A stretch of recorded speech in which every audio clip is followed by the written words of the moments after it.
मेरे सामाजिक परिवार के सभी साथियों और यह वीडियो देखने वालों को नमस्कार।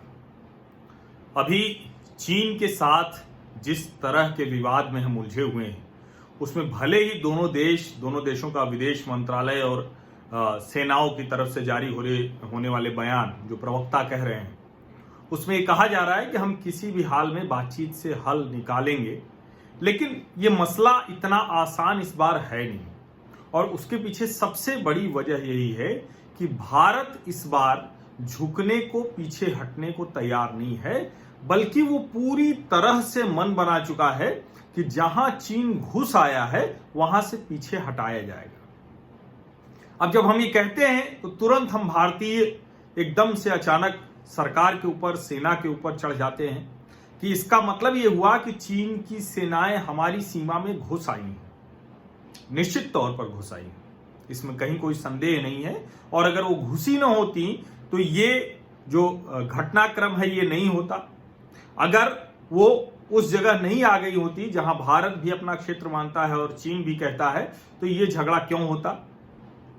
फिंगर 4 से फिंगर 8 के बीच की जो बात कही जा रही है, और आज मुझे सेना के एक जवान से जो वहीं की तैनाती जिनकी रही है, उनसे बात करते हुए समझ में आया कि फिंगर 11 तक है, यानी वो जो पहाड़ी है जिसको हम फिंगर 1 से फिंगर 8 तक कहते हैं, यानी 1 2 3 4 5 6 7 8, वो दरअसल 9 10 11 भी है।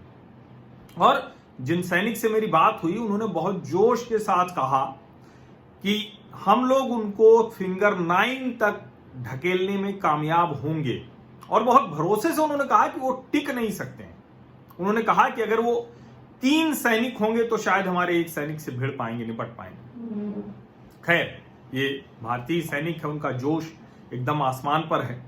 लेकिन जो मूल बात जिसके लिए मैं अभी ये वीडियो बना रहा हूं, ये बातचीत, इसको ध्यान से सुनिएगा जरा। मैंने कई बार कहा है कि भारत अपने यहां, और मैं कहूंगा कि बड़ा खूबसूरत देश है, बहुत अच्छा है कि यहां लोकतंत्र है। हम किसी पर भी किसी समय कोई भी सवाल खड़ा कर सकते हैं, सेना पर, सरकार पर, नेता पर, अपने मंत्रियों पर, किसी पर भी। ये लोकतंत्र की खूबसूरती है। लेकिन हमारा, कहें कि दुर्भाग्य समझिए, कि हमें ऐसे पड़ोसियों से निपटना पड़ रहा है। पाकिस्तान इस्लामिक कट्टरता के आधार पर आतंकवाद और उस सबको फैलाता है, और दुर्भाग्य से भारत में भी बहुत से लोग हैं जो उसके पक्ष में खड़े होते हैं। क्या पाकिस्तान में भारत के पक्ष में खड़े होने वाले लोग हैं? नहीं है। चीन वहां के सोचने वालों को, वहां के विचार करने वालों को, वहां के सवाल खड़ा करने वालों को, वहां अभिव्यक्ति की मतलब कल्पना तक करने वालों को 4 जून 1989 को थियानमेन चौक पर टैंक से कुचल दिया गया, गोली चला दी गई। अब वहां कोई सोचता विचारता नहीं, पूछता नहीं, और इसीलिए कोई नहीं पूछने का साहस वहां जुटा पाएगा कि आखिर जो खबरें आ रही हैं, जिसको ग्लोबल टाइम्स की रिपोर्टर ने पहले माना, फिर कहा कि हम इंडियन सोर्सेज, जबकि कहीं उस ग्लोबल टाइम की रिपोर्टर के ट्वीट में कहीं भी इंडियन सोर्स का जिक्र नहीं था। बाद में उसने एक इंडियन वेबसाइट का हवाला देते हुए और कहा कि मैंने इंडियन सोर्स से कहा था। बाद में कमाल ये कि वो जब वापस ले रही थी, तब ग्लोबल टाइम्स के एडिटर कह रहे थे कि हाँ, कैजुअलिटी तो हुई, लेकिन नंबर्स हम नहीं बताते। वही ट्वीट पिन कर दिया गया ग्लोबल टाइम्स पे। अब मैं ग्लोबल टाइम्स का इसीलिए बार बार जिक्र कर रहा हूं कि उसको आप स्टेट मीडिया समझिए। वहां जो कुछ भी है वो स्टेट मीडिया ही है, राज्य का मीडिया है, सरकार का मुखपत्र है या टेलीविजन है। उस देश में अपने नागरिक, जो सैनिक उनके मारे गए, जाहिर है वो अपने देश की लड़ाई लड़ रहे थे, गलत कर रहे थे, सही कर रहे थे, वो उनके देश में लोग सोचेंगे। लेकिन उन सैनिकों के परिवार वालों को, उन सैनिकों के बारे में कोई न तो सवाल पूछ सकता है, उनकी चेतना, उनकी अभिव्यक्ति, उनका सोचना विचारना, सब 4 जून 1989 को टैंक से कुचल दिया उस वामपंथी तानाशाही सरकार ने। उनके लिए चीन के लोग नागरिक नहीं हैं, देशवासी नहीं हैं।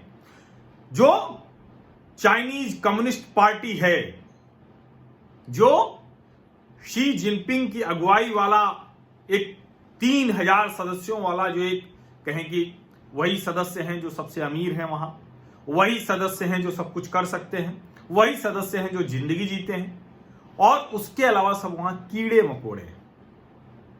उनसे हमें लड़ना है, उनसे हमें बातचीत की टेबल पर बैठना है, उनको हमें पीछे धकेलना है, और उनको हम पीछे धकेलने में कामयाब हो रहे हैं और होंगे। निश्चित तौर पर भारत की जमीन का बड़ा हिस्सा चीन ने कब्जा लिया है, हथियार रखा है समय समय पर, और अभी फिर वो जो खबरें आई, रिपोर्ट आई कि अप्रैल मई में वो लद्दाख के भी, पूर्वी लद्दाख के हिस्से में घुस आए। बहुत कठिन वहां की स्थिति है। जो मैंने जितने लोगों से बात की कि हम लोग ऐसे बात कर रहे हैं सेना दौड़ती चली, ऐसा नहीं है। वो निश्चित तौर पर वहां कुछ तो ऐसी गड़बड़ हुई जिसमें वो लोग घुस आए, लेकिन भारतीय सेनाओं ने उसके बाद बहुत सलीके से उनको, और एक चीज सुन लीजिए, ये फिंगर 6 के आसपास घटनाक्रम हुआ है, झगड़ा जो हुआ है रात में कल, और फिंगर 4 से फिंगर 6 तक धकेलने में कामयाबी मिली, और उसके पीछे भी वो धकेल देंगे ऐसा वहां जो भारतीय सैनिक तैनात हैं वो मानते हैं। हमारे 3 जवान शहीद हो गए। तेलंगाना के रहने वाले बिहार रेजिमेंट के कमांडिंग अफसर कर्नल संतोष बाबू, तमिलनाडु के हवलदार के पालानी, झारखंड के सिपाही जो ओझा, हम उन सब की तस्वीर सामने हमारे, हम उनका नमन कर सकते हैं, उनको श्रद्धांजलि दे सकते हैं। कर्नल संतोष बाबू की मां, जिनके अकेले बेटे संतोष बाबू थे, उन्होंने कहा कि हमें गर्व है कि बेटा हमारा देश पर अपनी जान न्यौछावर कर गया। ये है, ये जो भारत माता हम कहते हैं, ये जो देश कहते हैं, जो लोकतंत्र कहते हैं, वहां किसी का कुछ पता नहीं है कौन सा सैनिक मरा, किस सैनिक का सर फूटा, किस सैनिक को गायब कर दिया गया। और सैनिक तो छोड़िए, वहां जो सामान्य लोग भी हैं, बस नॉर्थ कोरिया से ज्यादा शातिर तानाशाह है ये चीन की कम्युनिस्ट पार्टी, और हमें उससे लड़ना है। और हमारे अपने देश में चीन के इतने पालतू हैं, ये सब बुद्धिजीवी कहलाते हैं, पत्रकार कहलाते हैं। इनको अपने देश की सेना पर भरोसा नहीं है, इनको अपने देश के राजनीतिक नेतृत्व पर भरोसा नहीं है। उनकी डिप्लोमेटिक जो स्ट्रेटजीज हैं उसको ध्वस्त करने में लगे रहते हैं। डोकलाम में जब हम चीनी, जिसको बार बार कहा जा रहा था कि चीनी सीमा में हम घुस गए थे, और वहां हमने रोक लिया उनको, स्ट्रेटेजिक लोकेशन हमारी थी कि वो कुछ कर नहीं पाए, तब भी हम अपनी ही सरकार और अपनी ही सेना पर दबाव बना रहे थे। कब तक खड़े रहेंगे उनके सामने, अरे क्या करेंगे, चीनी सेना पीएलए। अब सब समझ में आ रहा है, और हमारे सैनिकों के आगे वो नहीं टिकते हैं।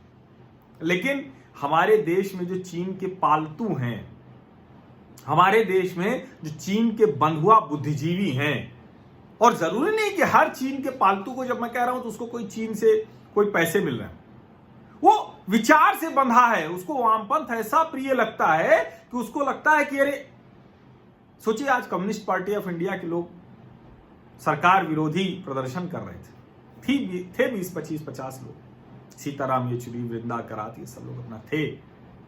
लेकिन आप सोचिए कि जिस समय देश इतनी बड़ी महामारी से जूझ रहा है, जिस समय देश चीन के साथ सीमा विवाद में इस स्थिति में है, और दूसरे देशों के साथ, लेकिन उन चीन के पालतू लोगों को अच्छा लग रहा है।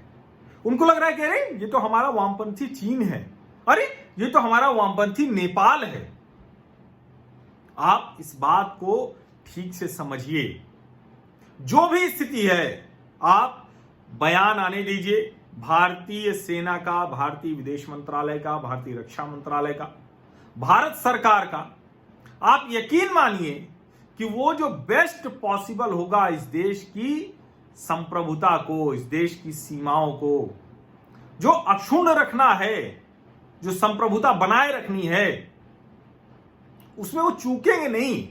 आप भरोसा रखिए, आप मत परेशान होइए, आप पूरे ताकत के साथ ये बोलिए, बार बार जहां लिखते पढ़ते बोलते हैं, बोलिए कि चीन की ऐसी की तैसी कर देंगे। और ये आपको लग रहा होगा कि मैं ये क्या बोल रहा हूं, मेरे बोलने से चीन की ऐसी की तैसी हो जाएगी क्या? हाँ, हो जाएगी, तय करके तो देखिए ना।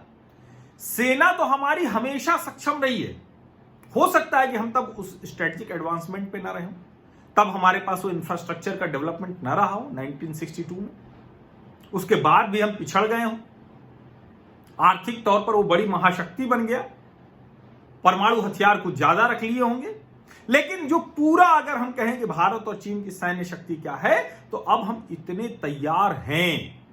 और मैं उसको नहीं गिनाना चाहता कि किसके पास कितने टैंक हैं, कितने वॉरहेड्स हैं, कितने न्यूक्लियर वॉरहेड्स हैं, क्या क्या, वो सब नहीं गिनाने की जरूरत। लेकिन आप यकीन मानिए, लेह लद्दाख से लेके अरुणाचल से लेके सिक्किम से लेके पूरा जो इलाका है,